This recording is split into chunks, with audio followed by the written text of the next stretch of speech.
There we go. Okay, so let's go ahead and talk about this program they did. They had a mentor program within the Fed, which I thought was really cool. That that would be working hard to make their employees progress a lot easier. So, but I want to hear from you guys. Let's probably go through one at a time, and each of us say one thing that we thought was a positive result of the program. David, do you want to start? Sure. The positive result that I noticed is the initial was everybody seemed to be more loyal to the bank afterwards, and they it almost seemed like they enjoyed working there more after the fact. Yeah, I totally agree. What do you think, Sandy? I only caught about half of what he said. Oh, he just said they were more loyal. Okay, that makes sense.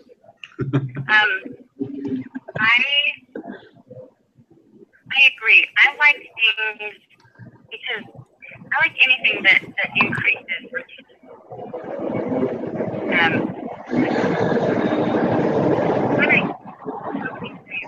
When the money in trade costs and all the stuff that they ruin as they're trying to learn how to do their job, depending on what industry they're in. And then the other side is from an employee standpoint, when you feel like the company's then you feel like you're worth it. You know, not just that you want to stay, you know, but I don't know, I've had jobs before where I felt disposable, and then I had other jobs where I felt important and valued. And it makes an enormous difference, not just in how much work you put into your work, but in your self-esteem as well as a person. At least it did for me. And so I think for me that's probably the biggest plus out of the whole thing is that the employees feel important. I think that's a great one. What do you think, Ken? I like that they have more job opportunities there. Most people sound like they've been there quite a while. They might be pigeonholed a little bit. You know, this is your job and you're not going to do anything else. But, you know, they have opportunity for advancement. You know, even the people with the education, the masters of business and all that stuff, they have the opportunity to, and those other circles. I thought that was nice. Opportunity to improve yourself, make more money.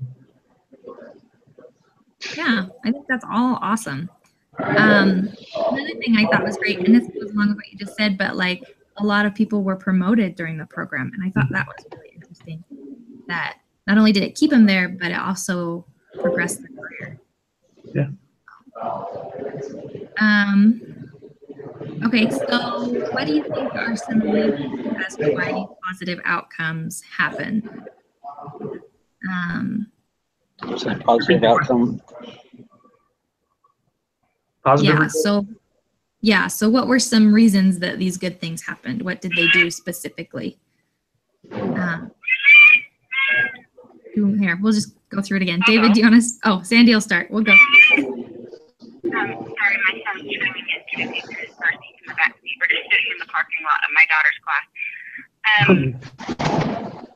I think one of the things that made a difference, and I had to chuckle because I think you all various degrees in our different jobs. This happened where somebody gets super excited about a program and then it just falls through. It's like, well, wait, what happened to that thing? So I liked that they finally got enough hands in the pot and enough supervisory level people watching over it to help make sure that it's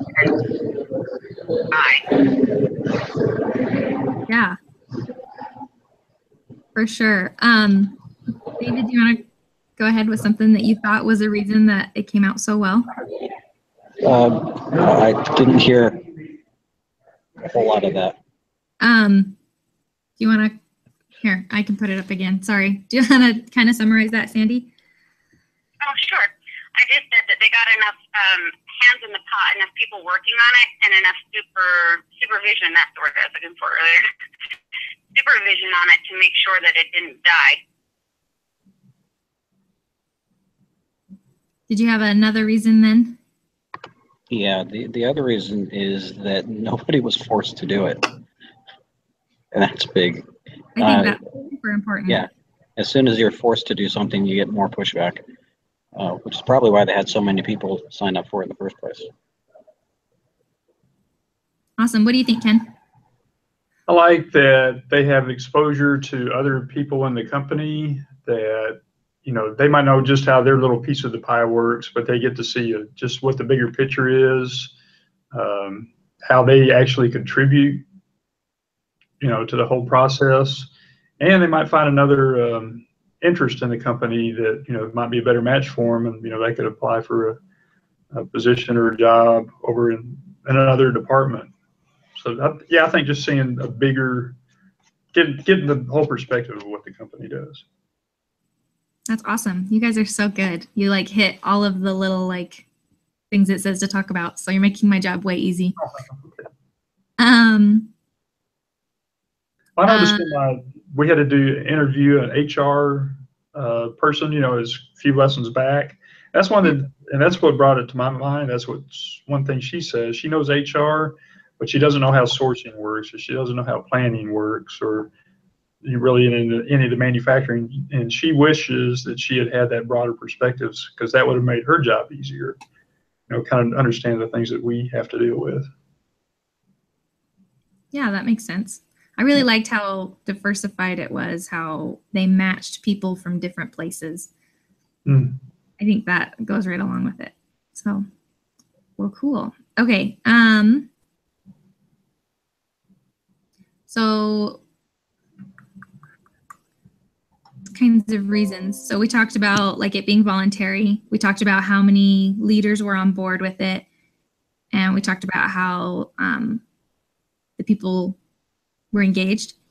I think that's one thing that made the big difference is this, they talked about in the PDF that they had talked about doing this, and they talked and talked and talked, but, management wasn't on board, say, we don't have the budget to do it. Well, find the money. If you think it's going to be advantageous to the company, find the money, do it.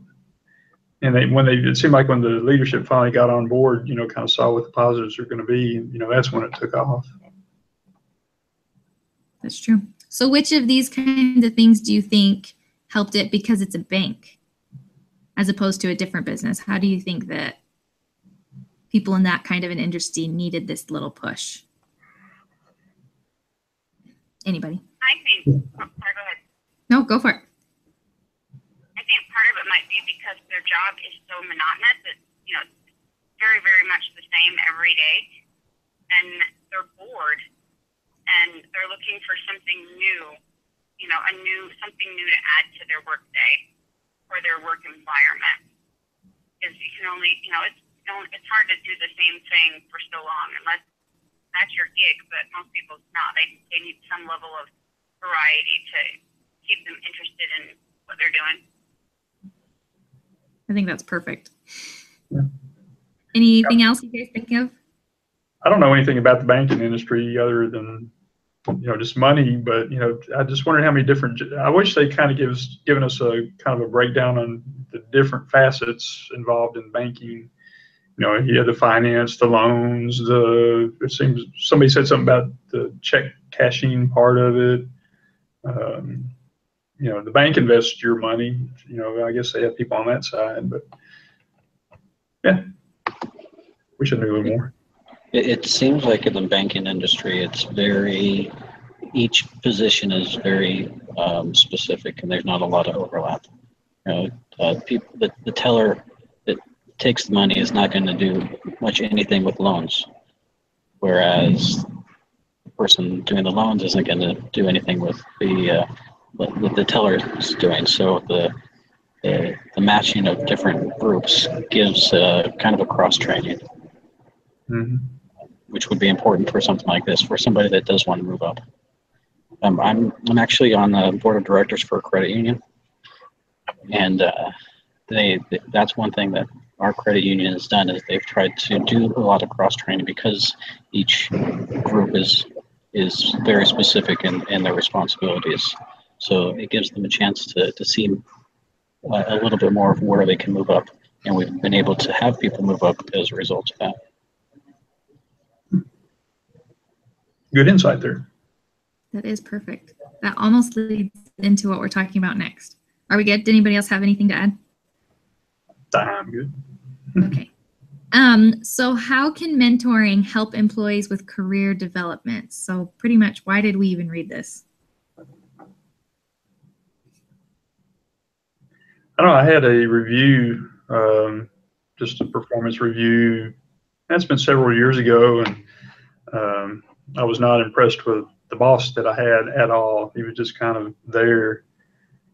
He didn't really know what he was doing. And he asked me, Ken, where do you see yourself, 5 years, in the company and all that stuff? That's pretty much said, doing your job.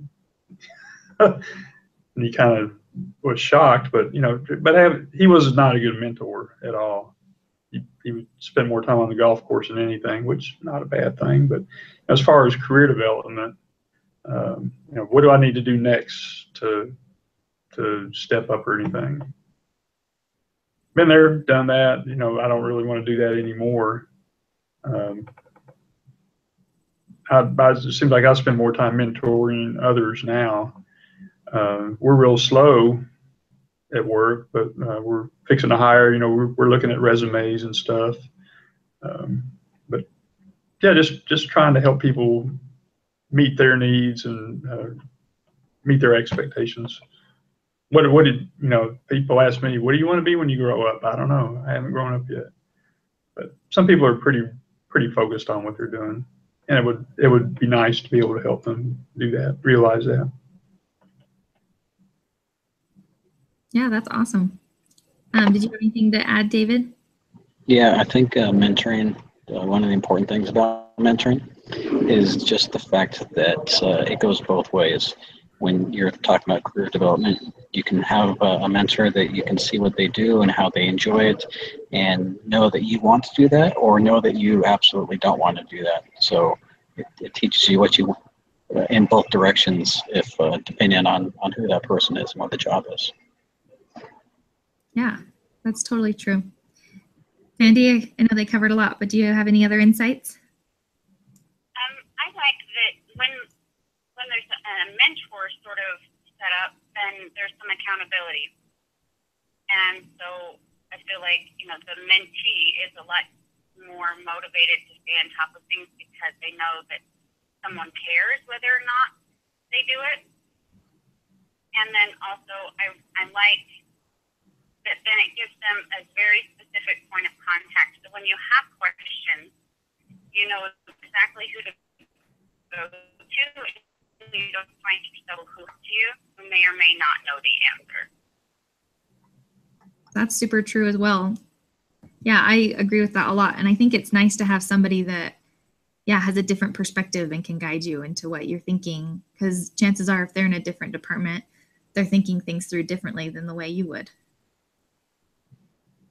So awesome. Thanks, guys. Okay. What are other approaches that businesses or programs could do to help employees develop career wise?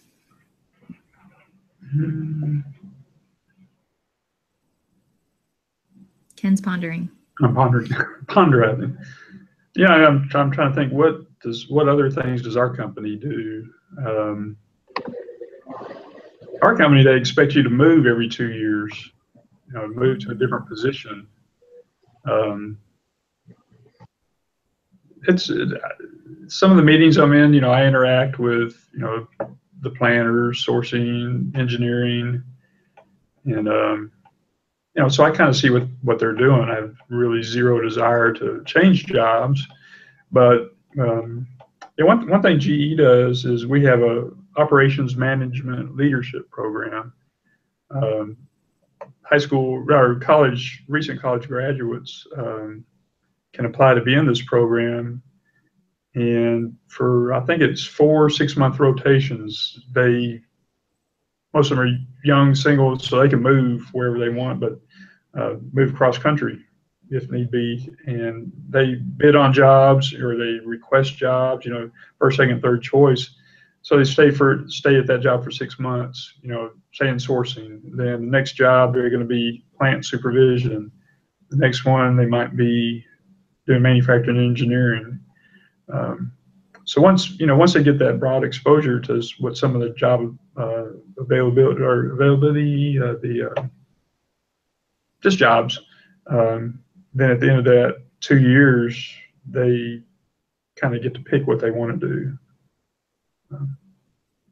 That's pretty nice. They have an Edison engineer program also, where they could be a mechanical engineering at maybe an airframe or aircraft engine plant, and they could be a mechanical engineer at a blowout preventer place, and say they have broad exposure to what's going on. They need to do that a little bit more. Get a bunch of different people. OMLP, it stands for Operations Management Leadership Program, but some of the ones I've seen come in stands for one more low performer. Yes, we get a new guy in our group that, one more low performer. They're like, what? Some of them are all right, though. Just some. That's pretty funny. That is an interesting way, and it's a good way to include people from, the community, too. Mm-hmm. That's awesome. David, you looked like you had something to add. I always have something to add, I think. At my work, everyone is supposed to have, since everyone loves acronyms, an IDP, or an individual development plan, which is basically, it's every year you're supposed to update it to say within that next year what type of training or what goals you're going to set for yourself, or your supervisor or your leader is going to set for you, that you're supposed to accomplish to build yourself up to your next career goal, whether it be a pay increase to a new certification, or a new position altogether. So there's always a piece of paper in place telling you what your next step is supposed to be, and that's agreed upon by you and your supervisor. That's nice. That's really good for individual accountability. I love that. Right. Okay, Sandy, you're up. I can't really think of anything that's majorly different than anything that's been mentioned. I'm thinking of the places that I've worked and the type of kind of training, learning more, progressing type programs that they had, and it was very similar. Just Lowe's had. I used to work at Lowe's, and 90% of their training is done on the computer, which, can I tell you, is not necessarily a plus given that industry. But if you wanted to learn more about other departments, you just have to spend time on the computer during doing the training modules for that department, and then if there's an opening, you can apply to be transferred. But one thing that I was thinking, I don't really know how to fix it, maybe other than just integrating it into whatever program you're using. But at most of the jobs that I've been at, there's training, there's learning other departments, but it all seems horizontal. It doesn't seem like there's a lot of, here's how you work your way up into management or into corporate positions. It will keep you at a grunt level, just doing different grunt work. So that, yes, other than making sure that, higher level positions are included, I can't really think of anything different than what's been mentioned. Yeah. That does seem kind of counter, I guess, productive to only learn online. I feel like it's kind of a hands-on job. Mm-hmm. That's funny. Okay. Well, let's go ahead and, has anybody ever had experiences with mentoring? Ken, you talked about yours a little bit. And was it good or bad, or what was the hardest part about it? Do you want to start this time, Sandy, since you were last? Sure. I used to be a department manager at Red Lion. It's a hotel chain. And I was over our convention center and banquet. And one the first things that I did when I came in was develop a training program, because there wasn't one for our department. There was absolutely no consistency. Not everybody knew how to fold napkins in the same way. They didn't know what it was called. They couldn't set up a room. Given verbal instructions because they didn't know what that meant. You had to draw pictures or whatever. And our retention was awful. They probably only keep people a couple weeks and they quit. And so that was my big baby, was training. And so I made a manual, and we had diagrams of what the different room setups meant. When I say classroom, this is what it means, and all of that. And then just 1 minute, Betty, and then you can be loud when I can go on mute. And then sorry. And so that was really helpful. And then we had a Saturday, where where we sat down and we had all of the employees there, and we went through their manuals, and we went through the different equipment and how to use it. And we even had little stations, and one of them was how to change a light bulb in a chandelier, because we had 30 light bulbs out because nobody knew how to change a light bulb in the chandelier. Employees, by the end of the day, knew how to change a light bulb in a chandelier. And it was super, super helpful, and our people stopped quitting. And I was only there, May, June, July, like 4 months, which is crazy because I absolutely love that job. And it's one of those, I look back and it's like an HR fail, because when I went for support, I was pretty much told to be quiet and go back to my room. But anyway, that's a whole other story.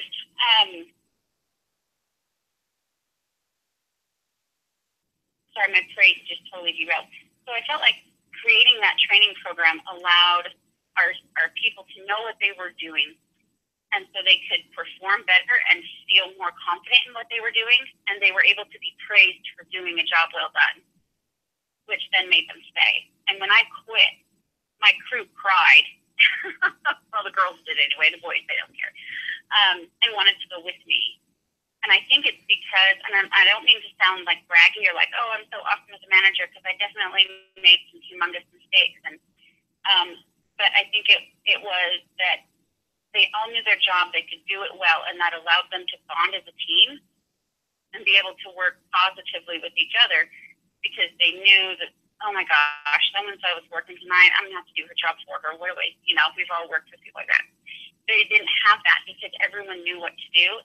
And when they didn't do it, then you let me show you to make sure you know how to do this sort of thing. So I think that's why it helps with retention, is people are more confident, and they don't, you don't want to stick around somewhere when you feel stupid and you don't feel like you're reaching your potential.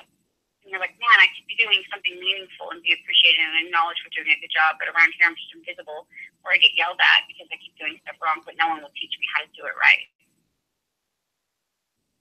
Okay, I'm done talking now, I swear. No, that was awesome. You've had so much experience with different positions. I think that's awesome.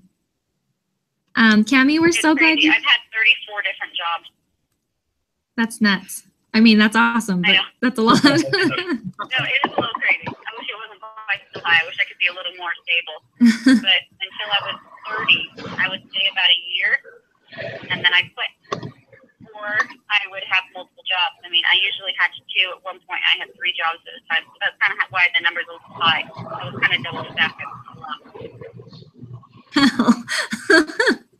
That's amazing. Oh, anyway, hi, Cami. We're so glad you're here. Hey, thank you. I'm glad I'm here too. Hi, Cami. David, I know you need to go soon, so just I gotta go right away. now, actually.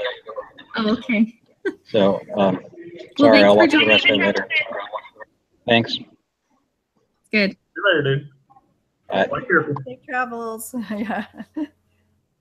Well, Cami, since you are so fresh and new, do you have any experiences with mentoring personally that you would want to share real quick? Not in a work situation. but a lot of it in church situations. So, it says formal or informal, so I think that's everything.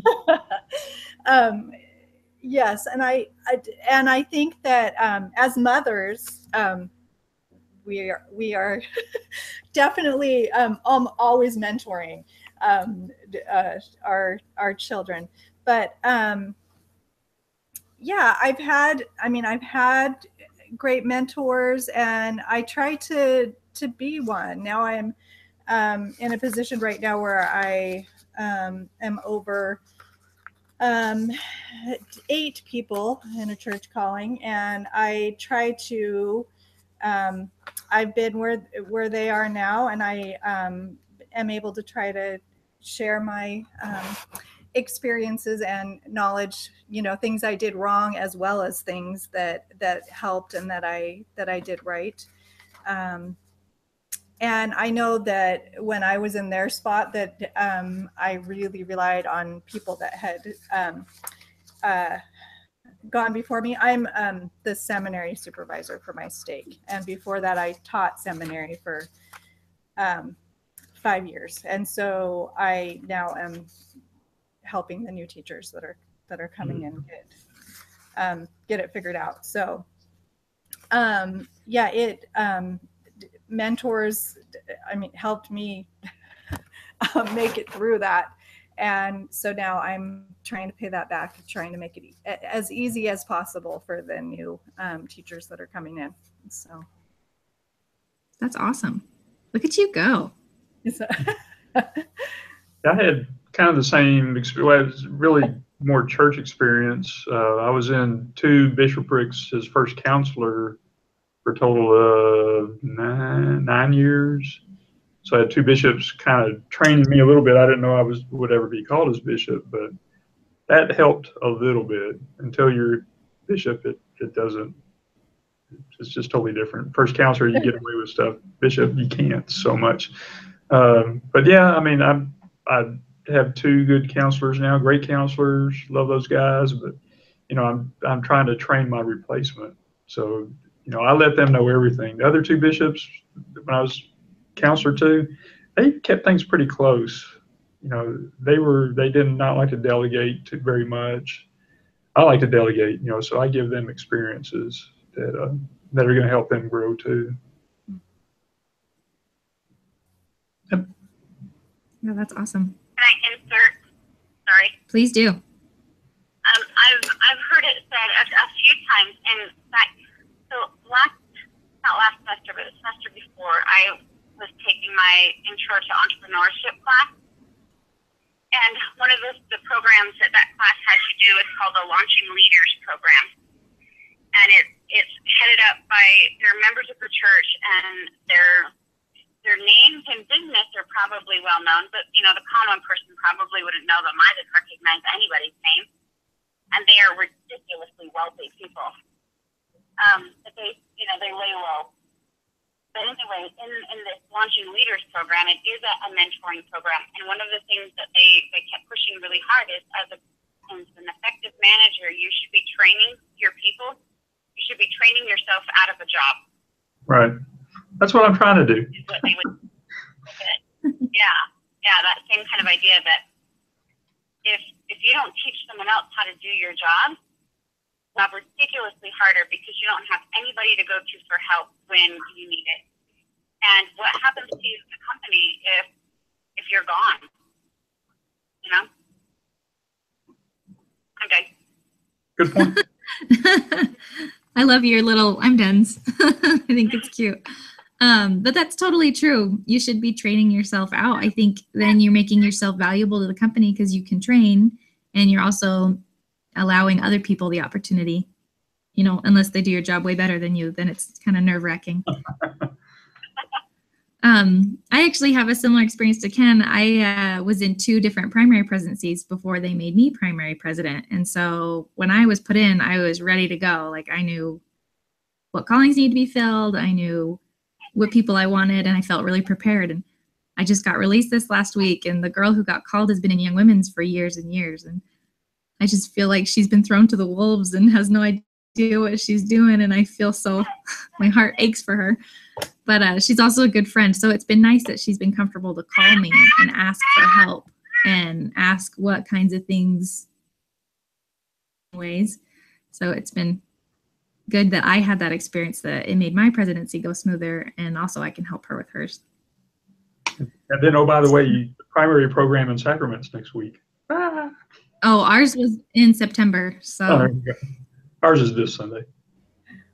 That's nice that at least the new president doesn't have to take on that right away. Yeah. Yeah, she was super grateful. But that'll be fun. That's the best Sunday of the year, every time. It's my favorite. Okay, so what would, oh, let me start. Why would a company want to have a mentoring program? Like, what's the appeal besides, you know, everything we've already talked about? But like a formalized one rather than just like letting it happen, I guess. Hopefully I'm not like repeating a lot of stuff, but as I've been working on my part of the Doohickeys paper, which is about recruiting and hiring, there's a lot. This subject has like come up to me quite a bit. If we get employees in there and they get lost in the company, you're really likely to lose them. And so a mentoring program, I think, is a great way to help them make sure that they're fully integrated into the culture of the company, that they're comfortable with everything, and that so that we're less likely, you know, the company would be less likely to lose them, which, you know, once they have good employees in place, keeping them, you know, is way less expensive than going through the process of finding new ones. So that's perfect. Exactly. Any other thoughts, Sandy or Ken? I think keep having this vision of like one of the sitcoms on TV at night. You know, having an employee down in the basement, you know, down in with a water heater or something, sleeping or reading a book or something like that, and still getting paid, and you know, then someone upstairs goes, "Hey, do you ever remember what happened to that kid that had the thing?" You know, just like realizing that they're lost and that nobody's watching or cares if they're there or what they're doing, and so they just start sweeping through the work and nobody ever notices because nobody's tracking, you know, what's going on. I just see that happening in my mind and picturing that someone just chilling. It is a good way to keep track of everybody. Make sure everyone's got a friend and isn't abandoned. Ken, did you have anything to add? Oh, I think you're muted. Now I can talk. You know, just new guys in the, you know, coming in our department. Most of them have, you know, experience from, you know, other companies, but, you know, just trying to get them into the GE culture. I'm trying to get into the GE culture after 8 years still, but you know, having that formal program, and you know, people won't be as afraid to try to step out a little, branch out. I've seen some guys in the department and gals, you know, that want to go work somewhere else, and they'll spend a lot of time over in another department, and we're like, "Hey, you got a job over here, you know, come back." But I think if it was a formal program and we know that that's what they're trying to do, good for them. We'll, you know, encourage them to do something different. Maybe they're not doing as well, or the department's not meeting their needs. So if they're not happy, you know, I want like for them to stay at the company, but go be happy somewhere else. You know, we'll still see you around. There's the state president. Hello there. How are you doing? Good. How about yourself? I'm taking group discussion with my HR class. We'll come say hi. Hello, President. Walking in. I'll be there in a minute. No problem. Okay. No rush. Okay. Sorry, we're almost done. We're on the last part, so we're close. Okay, how come what do you guys think is the reason that not very many people signed up for the second round of this program? I'll go. Okay, go. Someone else has already started. Nope, go for it. Okay. I think part of it might have been because, and I might be wrong here because I kind of struggled following the timelines a little bit. I felt I was trying to follow the dates and everything, but there was so much back and forth. I may have gotten a little confused. But I'm thinking one thing that may have made them hesitate is I'm seeing the lack of support at that point in the mentoring program. Like, yeah, we had a great year, but they can sense whether or not something's being supported from the top down or not. So that might have been why. I don't know. That was my suggestion anyway. Yeah, that's a good thought. Cami? I feel like they should have continued to advertise, even though that they were having some success. They quit advertising, and it was so new. It just is 1 year. I really feel like until it's really just a company norm, that they need to continue that advertising. I think they just kind of assumed that the people that were not accepted the first time, that they'll do it, and maybe word of mouth would have been enough. I think they were afraid they were going to have too many people sign up. I think that's what the reading said. So invariably, nobody showed up. So here they are scrambling. Yeah, it did kind of backfire. They had so much success that they were sure everybody would want to do it. So, but did you guys read the part B where it talks about the third year it went up better? Mm-hmm. I did. Yes. I was happy because I was like, if this is a good program, it should keep going. We kind of answered this, but what do you think they could have done to get more applicants? Maybe besides advertising and marketing more, like Cami said. Any other ideas?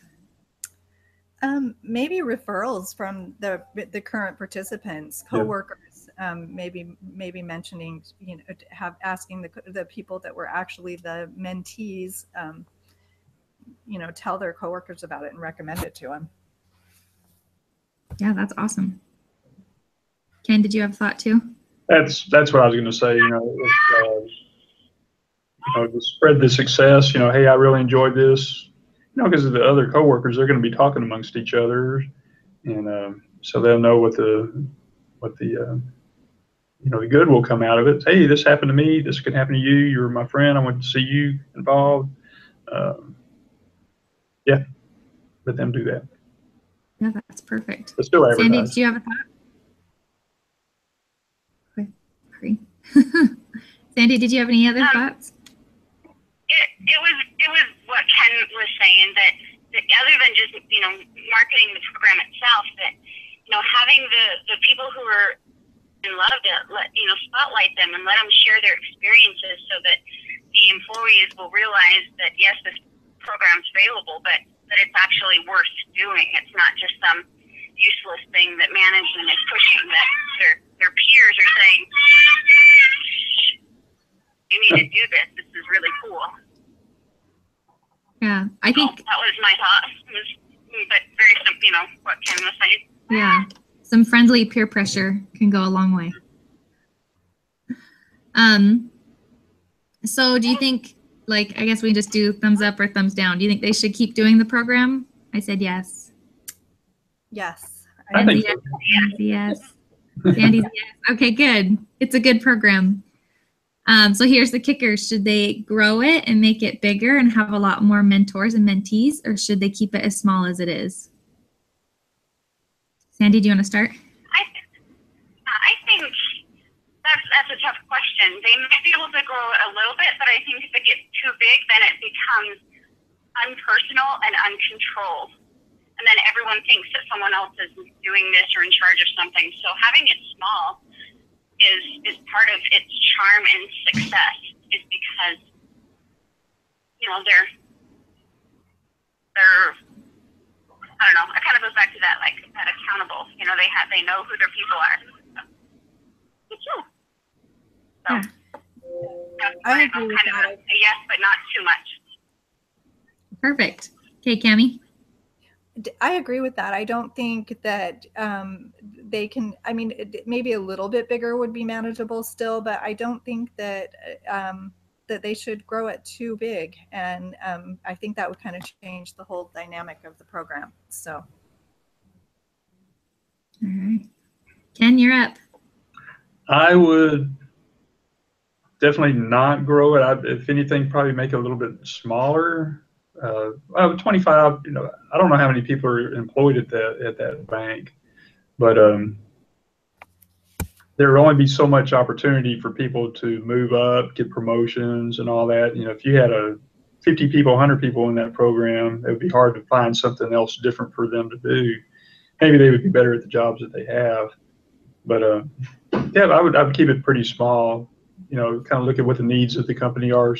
Say, hey, we're going to need more people in sales or more people in the investment side. So we'll concentrate on mentors, mentees geared towards that.